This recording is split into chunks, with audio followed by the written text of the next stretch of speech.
Innal hamdalillah nahmaduhu wa nasta'inuhu wa nastaghfiruh wa na'udzu billahi min sururi anfusina wa min sayyiati a'malina may yahdihillahu fala mudhillalah wa may yudlil fala hadiyalah.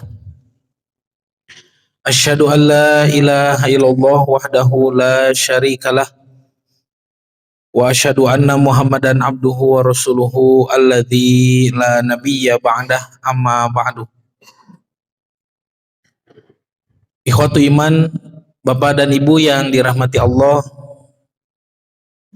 puji dan syukur kehadirat Allah yang Maha Ghafur, kita bisa bertemu kembali dalam keadaan sehat walafiat, sehat yang mudah digunakan untuk ibadah di Masjid Al-Muhajirin yang kita cintai ini. Mudah-mudahan apa yang kita laksanakan menjadi salah satu di antara bentuk rasa syukur kita kepada Allah, terutama atas akal pikiran yang diberikan kita gunakan untuk mengkaji ilmu-ilmu Allah.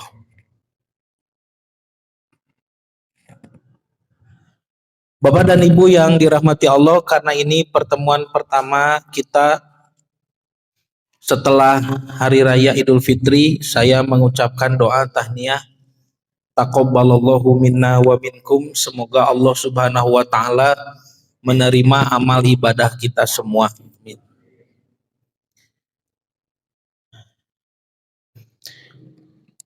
Saya mohon izin, pembahasan malam kali ini adalah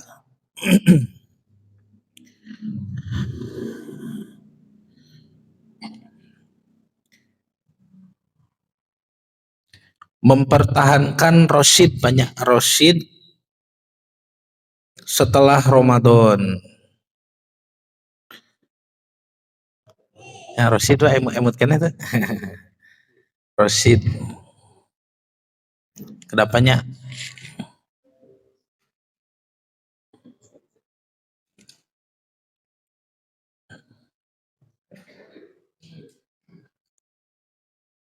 dapat.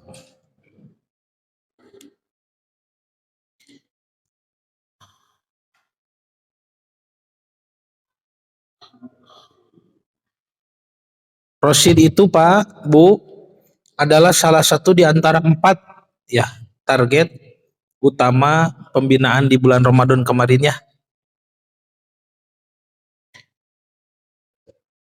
Nah, kan targetnya ini ya kemarin. Takwa, ilmu, syukur, rusdun, gitu banyak. Nah, orangnya disebut rosyid.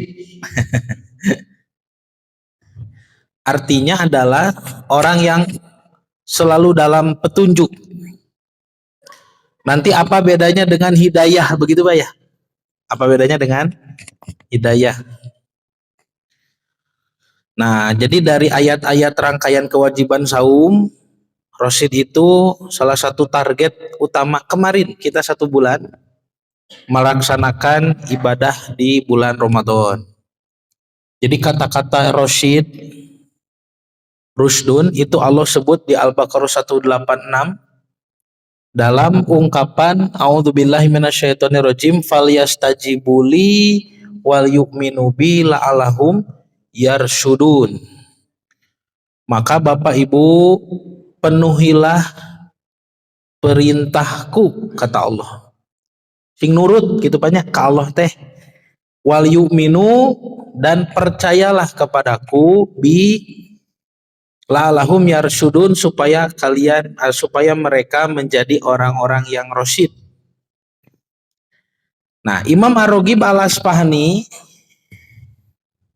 seorang ulama ahli bahasa Pak ya, menjelaskan di dalam Quran,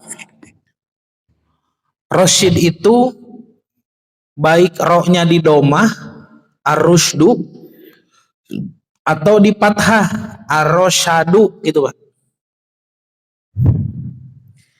Itu keduanya adalah lawan kata dari al-goyu, kesesatan. Makanya ada ayat berbunyi qad tabayyana rusydu minal ghayy. Ayatnya sungguh telah jelas petunjuk ya berbeda dengan kesesatan. Nanti al-ghayyu itu apa bedanya dengan dolalah? Ya, kalau ar-rasyid, rosdu atau rosadu, rusdu itu apa bedanya dengan hidayah? Kalau al-ghayyu apa bedanya nanti dengan dilalah, dolalah. Nah, rosyad atau rusdu itu biasa digunakan untuk arti al-hidayah, petunjuk. Makanya orang Arab punya kosakata rosyada yarsyudu taeta rusdun, aya rosyida yarsyadu taeta rosyad. Lieur banyak. Wayahna ieu mah kedah masantren heula sakedapanya. Perubahan bentuk kosakata. Intinya kesimpulannya di dalam Quran Allah Subhanahu wa taala menyebut rosyid itu ada dua, ada yang berdomah rusdun gitu Pak, ada yang berpathah rosyadu gitu Pak, gitunya. Nah ngameh gampilnya ini contoh-contoh ayatnya, misalkan tadi Al-Baqarah 186 la'allahum yarsyudun ya. Kemudian ada Al-Baqarah 256 qad tabayyana rusdu minal ghayy, telah jelas jalan yang benar, petunjuk daripada jalan yang sesat. Lalu An-Nisa ayat 6 fa in anastum minhum rusdan, jika anak itu, anak yatim itu yang punya warisan ya sudah bisa mengurus harta, baru harta warisannya diserahkan. Kemudian Al-Anbiya ayat 51 walaqad ataina Ibrahima rusdahu, dan kami telah memberikan kepada Ibrahim petunjuk min qablu, dulu sebelum zaman Musa dan Harun.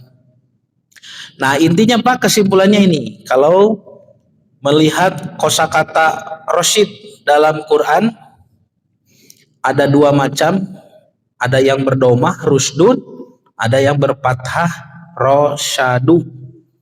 Nah bedanya, kata para ulama ahli bahasa, perbedaannya yang berdomah itu lebih umum gitu Pak, yaitu petunjuk terkait bukan hanya urusan ibadah kepentingan akhirat saja, tetapi juga petunjuk kehidupan dunia, muamalah sehari-hari gitu Pak, rusdun mah. Tapi upami rosyad itu petunjuk ibadah saja untuk kepentingan akhirat. Nah kemarin di bulan Ramadan Bapak Ibu sudah dipaksa untuk mengenal rusdun gitu Pak, petunjuk ukhrawi dan petunjuk duniawi. Contoh begini, ketika kemarin 1 bulan Ramadan itu Bapak dan Ibu kan dilatih dilatih ketat begitu ya oleh Allah, bukan hanya ibadahnya saja, ibadah sudah pasti ditingkatkan banyak Ramadan kemarin, tapi juga muamalahnya sehari-hari. Contoh bangun tidur yang disebut orang rosyid, bangun tidurnya seperti apa? Berarti bangun tidurnya harus cocok dengan petunjuk agama dan petunjuk dunia gitu Pak, kesehatan misalkan. Nah berarti bangun tidur misalkan menurut syariat Islam dan menurut kedokteran misalkan ya, bagusnya bangun tidur itu sebelum matahari terbit atau sesudah? Sebelum kan gitu Pak. Kita taroskeun ka ustad, taroskeun ka dokter gitunya. Ketika Ramadan kemarin Bapak Ibu dipaksa bangun untuk makan sahur gitu. Jadi ketika Bapak Ibu bangun, keluarga kita semua bangun sahur, sudah mengamalkan kaidah bangun tidur yang benar gitu. Sudah jadi orang rosyid itu secara tidak langsung. Secara tidak langsung Bapak Ibu teh jantan rosyid. Kalau mau dibuktikan boleh, silahkan. Apakah bangun tidur di waktu sahur itu bagus tidak untuk kesehatan? Insya Allah dijamin bagus, gitu Pak. Nah, artinya dengan mentaati perintah Allah dan Rasulnya, maka Bapak dan Ibu dijamin memiliki gaya hidup yang benar gitu. Eta rosyid deh Pak. Itu baru bangun tidur saja. Nanti kan setelah sholat subuh kita saum toh Pak. Ancamannya kepada orang yang saum, kata Nabi, harus menjaga akhlak. Banyak. Jaga hati, jaga bicara, jaga mata, jaga telinga. Coba. Tidak boleh marah, begitu ya? Tidak boleh bohong. Tidak boleh ropas. Tidak boleh cawokahnya ropas. Ini tidak boleh itu. Coba silahkan diteliti, dikaji. Ketika Bapak menahan marah nih, sedang saum. Ternyata itu adalah sikap yang benar. Karena kata dokter, kata ahli psikiater ya Pak, psikologi ya. Orang kalau marah itu kan muncul hormon kortisol. Jadi gitu banyak. Marahnya 5 menit. Hormon kortisol muncul, capeknya 6 jam begitu. Ketika capek 6 jam itulah imunitas kita menurun. Nuju amek-amekan gitu Bapak teh. Keluar di bumi. Keanginan. Joja ngaruh gitu. Lebet angin. Makanya betul ya. Pernah dengar kan Bapak Ibu ya, kalau kemarahan itu bisa merusak kesehatan. Mohon maaf ya, ada yang ke jantung, ke kolesterol Pak, ada yang ke stroke begitu. Marah ya. Makanya Nabi bersabda, la takdob, jangan marah, la takdob, jangan marah. Ya.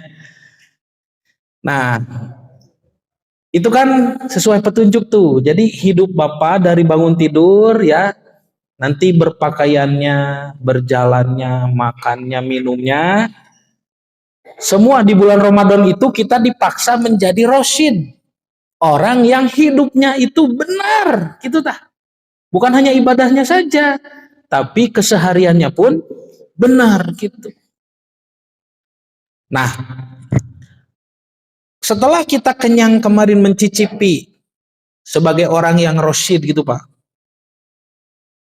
maka di bulan Syawal ini Allah Subhanahu wa taala akan mengawal. Bapak Ibu masih dikawal. Soknya tos Ramadan lewat masuk Syawal, dipisahkan 6 hari saum itu ya di bulan Syawal. Nah, berarti kan di Syawal ini iman kita masih hangat. Banyak mun bala-bala mah haneut keneh ya. Tadarusnya masih ada gitu, semangatnya itu karena baru meninggalkan Ramadan sebentar. Selepas Syawal, perhatikan Pak, langsung bertemu 3 bulan haram. Betul ya? Langsung bertemu 3 bulan haram. Dzulqa'dah, Dzulhijjah, Muharram. Ini 3 bulan haram. Nanti ada satu lagi kan Rajab ya, 4 ya. Nah, kenapa bertemu 3 ini berjejer, Pak? Nah, menurut sejarahnya, dulu 3 bulan ini diharamkan oleh Allah, bulan yang harus dihormati, itu Pak, bulan haram teh. Mata ayam Masjidul Haram, Masjidul Haram, masjid yang terhormat, gitu Pak. Nah, ada jamaah bertanya, Ustadz, nah cenah ayam masjid tapi haram, nah henteu masjid halal. Ya, kumaha ngawaler nah hese itu Pak. Haram, hukum haram, ini daging babi haram itu bukan maksudnya dilarang, bukan begitu. Haram itu maksudnya kamu jaga kehormatan dari benda ini, gitu Pak. Maksudnya haram teh. Haram, kita terhormat dari perbuatan itu, gitu maksudnya haram. Nah, itu secara bahasa, secara istilahnya dalam ilmu fikih suka diartikan terlarang begitu. Padahal arti asalnya kehormatan. Itu banyak. Makanya ada perempuan yang tidak boleh dinikahi disebat mahram, gitu kan? Sanes muhrim.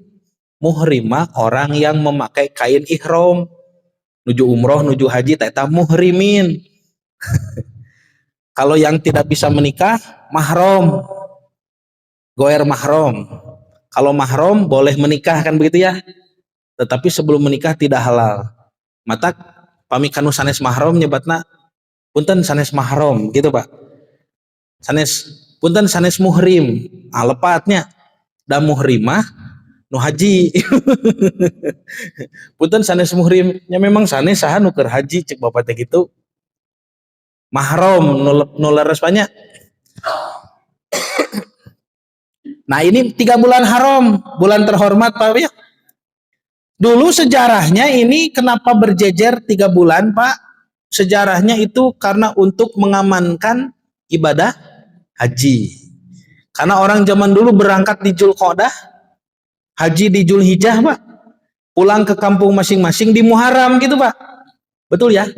Dulu kakek buyut kita kan begitu Pak. Kalau haji kan naik kapal laut. Ya, saya juga kan ngobrol dengan kakek buyut dulu. Saya bertemu dengan kakek buyut banyak. Sarang jangawareng hampir penak pangan teka bujeng gitu tanya. Sarang uyut mah tepang kene. Baheula mah uyut cenah naik kapal laut. Haji teh angkat sasasi di ditu haji sasasi, uih sasasi gitu banyak. Tahu pami arangkat haji teh kan pamitan Pak. Duka bade boka tiasa uih deui duka henteu gitu. Saking berbahayanya dulu perjalanan. Saur uyut mah kapungkur upami sumping ka pelabuhan Jeddah. Nyapanya ke pelabuhan gitu Pak di Arab itu seueur naon Pak mun ayeuna mah begal gitu nya. Seueur rampok. Nah, makanya uyut saya itu dulu bawa bodyguard. Jadi uyut saya dengan adik kakaknya bertiga bawa bodyguard satu tinggi besar, kekar gitu Pak. Sangar. Ketika sampai di pelabuhan di Jeddah gitu Pak, kalau ada rampok, ku bodyguard kayak ditampiling gitu ta, tadi nama gitu ta. Ari pas dugi Pak Bu ke Arab kalah bodyguard nu panas tiris. Masuk angin. Karena merenya kapal laut, mabok laut Pak. Bodyguardna riut Pak. Jadi bodyguard digotong ku uyut di luan gitu tah. Nya matak teu kenging sombong. Nah Bapak Ibu, nah jadi kita dikawal oleh Allah ya. Setelah lepas Ramadan, Syawal masih hangat, ada Dzulqa'dah, Dzulhijjah, Muharram. 3 bulan haram. Apa hukumnya di bulan haram? Itu di surah apa itu? At-Taubah ya. Allah berfirman, "Fala tadlimu fihinna." Janganlah kalian berbuat zolim di bulan-bulan haram. Artinya dosa itu tidak boleh. Bukan artinya di bulan lain boleh begitu ya, tapi larangannya semakin ditekankan, tidak boleh. Nanti dosanya besar. Nah, gitu banyak.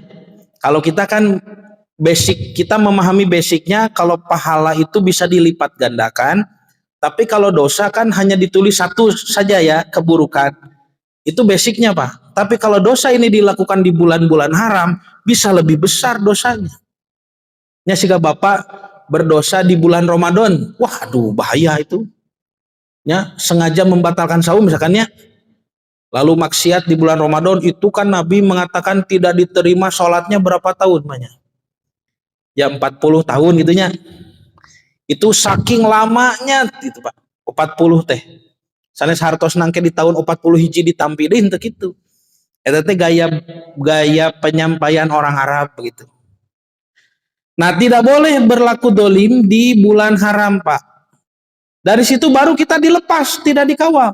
Safar, Rabiul Awal, Rabiul Tsani, Jumadil Ula, Jumadil Tsani, tuh 5 bulan Pak, Bapak Ibu diabur ya kan. Lalu masuk lagi bulan haram, Rajab. Sama aturannya fala tazlimu fihinna, jangan berbuat dolim. Setelah itu masuk bulan Syaban. Kata Siti Aisyah, Syaban bulan naik, munggah banyak, munggah naik, ibadahnya ditingkatkan. Nabi memperbanyak saum, sholat di bulan Sya'ban, sampai Siti Aisyah radhiyallahu anha baru bisa mengkodok saum itu biasanya di bulan Sya'ban, karena nabinya juga saum. Kalau di bulan lain agak susah, karena Nabi suka punya kebutuhan kepada istri. Nah, masuklah bulan Ramadan lagi. Cobi Pak Bu, dalam 1 tahun nih, Bapak Ibu dipaksa soleh itu dari Rajab, Sya'ban, Ramadan, Syawal, masih hangatnya, Zulqa'dah, Zulhijjah, Muharram, 7 sasi. Ku Allah dikawal. Maknya tuh soleh-soleh ya 7 sasi gitu banyak. Namanya diabur, Sopar, Robi Awal, Robi Sani, Juma diulah, Juma di Sani, eta mah diabur. Berarti kan selama 5 bulan pas diabur itu Pak, dilepas oleh Allah SWT. Imannya kendor atau tidak? Pasti kendor banyak. Ketemu lagi Rajab, pecut deui ku Allah teh. Syaban tahekeun deui. Ramadan latihan full eta mah Ramadan mah. Training campnya di situ. Syawal lagi masih hangat, ada dikasih syariat-syariat yang unik di bulan Syawal. Zulqa'dah, Zulhijjah, Muharram kitu deui Pak. 7 bulan kita mempertahankan Rosyid ini Pak. Petunjuk yang Allah ya berikan tentang kehidupan beribadah dan muamalah. Nah, coba Pak, siapa yang bisa mempertahankan? Ada jaminan dari Allah. Ini luar biasa Pak jaminannya ya. Dan siapa yang tidak bisa mempertahankan, akan ada peringatan, ancaman. Bapak Ibu, semua ibadah kita di bulan Ramadan kemarin, semua muamalah kita menjaga akhlaknya juga di bulan Ramadan kemarin, harus dilanjutkan di luar Ramadan. Lihat Pak, Allah menjanjikan nih, fa imma ya'tiyannakum minni hudan, barang siapa yang jika datang kepadamu petunjuk dariku, Rosyidnya banyak di Ramadan, bangunnya jam sekian, lalu menjaga akhlaknya begini, jaga hati bicara, jaga makan, jaga sholatnya, jaga tadarusnya, itu semuanya petunjuk dari Allah di bulan Ramadan.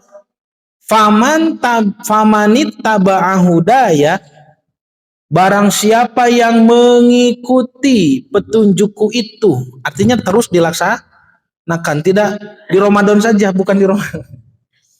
Fala yadillu, ini janjinya, tidak akan sesat. Betul ya? Bangunnya tidak akan salah.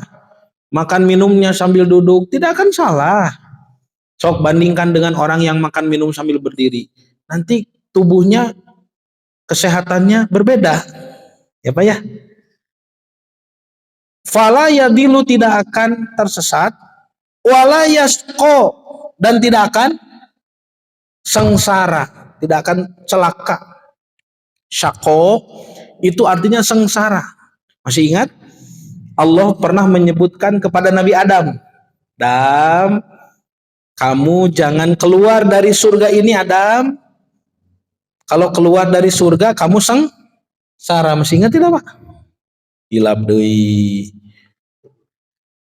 Emut kan itu? Nah, di surah Toha keneh banyak. Di surah Toha ya. Ayo Pak, di emutan. Begitu Ibrahim aja emut gerah Bapak ayo tanya. Allah berfirman, fakulna ya Adamu, Adam, tinggal Pak.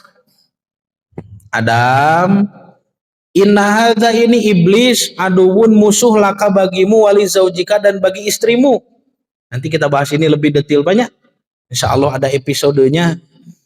Fala yukhrijannakuma minal jannah, jangan sampai eta iblis mengeluarkan kamu berdua dari surga. Patashko, kalau keluar dari surga kamu akan sengsara. Tuh Pak, betul ya? Berarti di bumi ini tempat sengsara. Apa saja sengsaranya Pak? Satu, Di ayat selanjutnya Toha 118, innalaka alla taju'a fiha, di surga itu Adam kamu tidak akan lapar. Berarti di surga itu tidak kelaparan. Kenapa? Makanannya terjamin, tersedia banyak. Di bumi mah lapar tidak? Lapar, makanannya cari sendiri. Karena makanannya cari sendiri, makanya jadi sengsara. Nah, sumber kesengsaraan manusia satu, cari makan. Dua, wala ta'ro, dan kamu tidak akan telanjang. Tetibu bulucun cenah di surga mah. Kenapa? Dijamin ada pakaian. Di dunia cari pakaian sendiri, matak jantan sengsara. Tiga, wa annaka la tadma'u fiha, dan kamu di surga Adam tidak akan haus karena airnya tersedia. Di bumi air cari sendiri, makanya sengsara. Wala tadha, dan tidak terkena sinar matahari, ditimpa panas. Kata para ulama ini adalah rumah. Di surga disediakan rumah. Di bumi rumah cari sendiri, makanya sengsara. Gitu Pak. Jatan ayah sabarhata sumber kesengsaraan.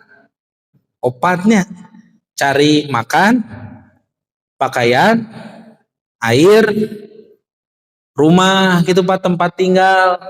Berarti sandang, pangan, papan, air gitu banyak. Sandang, pangan, papan, air. Nah, itu sumber kesengsaraan manusia Pak, ku opat eta wae tos sangsara urang teh. Capek, ripuh, gelisah, pasea jeung batur gitu. Ulah ditambihan. Cobi ayeuna ditambihan atau nepi henteu?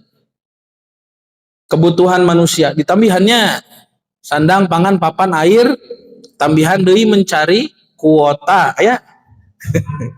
Dacan hobi, naon hobina? Goes, berarti cari sepeda gitu banyak. Hobina nguseup, berarti cari jejer jeung eupan. Hobina touring, berarti cari NMAX dan PCX gitu banyak. Ieu nu opat wae tos lieur atuh Pak. Ya. Tong ditambihan. Nah, berarti eueuh deui Pak kanu ayat nu tadi Pak. Ketika Allah menjanjikan siapa yang mengikuti petunjukku, nah ini ya, maka dia tidak akan tersesat dan tidak akan sengsara. Terusnya, coba Pak, berarti menghindar dari kesengsaraan itu bukan meraih 4 ini, bukan. Bagi orang awam disangkanya 4 kebutuhan ini, sandang, pangan, papan, air, sengsara itu kalau tidak punya. Kalau punya jadi bahagia, padahal tidak. Punya tidak punya, 4 perkara ini sumber kesengsaraan. Yang tidak punya menderita karena tidak adanya. Yang punya pun menderita karena melelahkannya. Riweuh sok, leres Pak. Kumaha saur Ali bin Abu Thalib? Sungguh aneh dan bodoh manusia itu. Dia habiskan masa mudanya, kesehatannya, tenaganya, pikirannya untuk mencari harta. Sampai tua, dan di masa tua dia menggunakan harta itu untuk mengembalikan kesehatannya. Coba kan gitu saur alinya. Saur Ali ieu mah pas sanes saur abdi teu ngabatikeun sakieu ti dituna. Jadi aneh manusia itu, kata Ali, di masa muda kesehatannya dipakai cari harta, di masa tua hartanya dipakai untuk mengembalikan kesehatannya. Tak eta cek Ali mah aneh gitu Pak. Saur abdi mah teu aneh da. Boa urang ge kitu. Da seueur atuh nu kitunya Pak. Nah, maka ini jawabannya Pak Bu. Sandang pangan papan air itu supaya tidak menyengsarakan, bukan dimiliki saja, bukan begitu, tidak cukup. Tetapi supaya tidak menyengsarakan itu ada petunjuk dari Allah.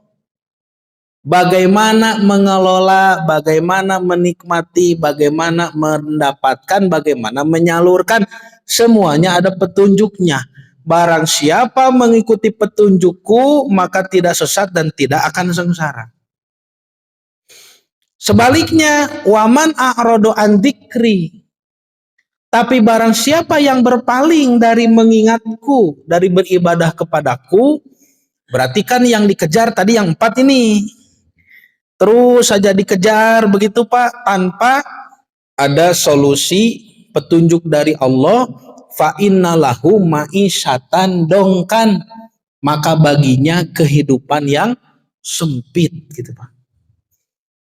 Jadi kehidupan sempit akan dialami kepada orang yang mengejar syako tadi, kesengsaraan ini Pak, baik dia mendapatkan atau tidak. Kalau tidak mendapatkan, sengsara karena tidak punyanya. Tapi kalau mendapatkan, sengsara karena riweuhna gitu Pak. Contohnya negara kafir tuh, negara-negara maju. Saya 4 tahun Pak kuliah S2 di Jepang dulu, di Tokyo. Itu orang Jepang, apa susahnya hidupnya itu? Hidupnya enak, fasilitas mewah, makanan lengkap Pak, ya, harga murah, kerjaan banyak. Saya bisa tiap bulan ganti kerja di Jepang itu Pak, mudah. Karena lapangan pekerjaan sangat melimpah, gaji besar, makanan murah. Bayangkan saja Bapak Ibu, saya kalau kerja sambilan, pulang kuliah cuci piring, itu dibayar 6.000 yen. Menurut rupiah mah 600.000 lah. Itu 6.000 yen kalau dipakai belanja, cukup untuk makan 1 minggu gitu Pak. Beras sekarung 2.000 yen. Daging ayam, daging sapi yang halal ya di toko-toko Pakistan itu 800, 600 yen. Buah, sayur apel sekeranjang itu 400 yen. Gitu Pak. Ya, jus, apa namanya, susu, kemudian sayur mayur. Jadi kerja 1 hari saja, itu kalau dibelanjakan, penuh dapur itu Pak. Saking enaknya itu hidup di sana. Tapi orang Jepang banyak yang bunuh diri. Nah, cobinya. Nah, ini jawabannya. Waman a'radu an dzikri, barang siapa berpaling dari petunjukku, sahur Allah, fa innalahu ma'isyatan dongkan, maka baginya kehidupan yang sempit. Padahal orang Jepang kan sudah bisa meraih 4 sumber kesengsaraan tadi ya. Sandang pangan papan air mudah. Air itu bisa diminum banyak, dari keran itu bersih, minum langsung. Ya. Gas, air listrik itu murah sekali. Jadi hidup di sana enak sekali Pak. Saya 4 tahun itu sehat, enak, puas, seger, nikmat. Tapi orang Jepang bunuh diri hampir setiap hari itu ada yang bunuh diri. Abayang pami orang Jepang hidup di Indonesia. Sok tiluhur dikencet orang di Indonesia Pak. Dihanap, dikumaha tihanap, disolepak, kanan kiri silih siku. Da bapak teh sakit ripuh hirup di Indonesia, masih kene tiasa ninyuh kopi bapak teh. Ya, ninyuh kopi gitu, calik nongkrong pagi-pagi seruput gitu. Padahal secara fasilitas ya kita kalah jauh dengan negara-negara maju, betul? Tapi kita masih bisa tenang, masih bisa ketawa gitu Pak. Apa yang menyebabkan ketenangan itu Pak? Tuh, itu mahal, punya agama itu sangat mahal. Ada pemahaman tentang takdir, ada pemahaman tentang rezeki tidak tertukar, banyak. Ada pemahaman tentang kodo dan kodar, ya. Itu ternyata perkara yang sangat mahal. Kita sholat Pak, Ya, kata Allah salat, sok urang salat sujud kepada zat yang maha pencipta nih maha kuasa, kita sujud menangis, ya Allah mudahkanlah ya Allah, saya punya masalah ya Allah. Itu ternyata punya efek yang sangat mahal itu Pak. Stres kita tumpah di situ ya. Nah, mata kering saya sholat, asa genah banyak, asa tenang gitu Pak. Pamita acan sholat kumaha, was-was banyak, ya sholat tuh. Ternyata petunjuk itu sangat mahal. Coba bayangkan orang Jepang itu kalau hidup di sini Pak. Coba kedah ngagrab.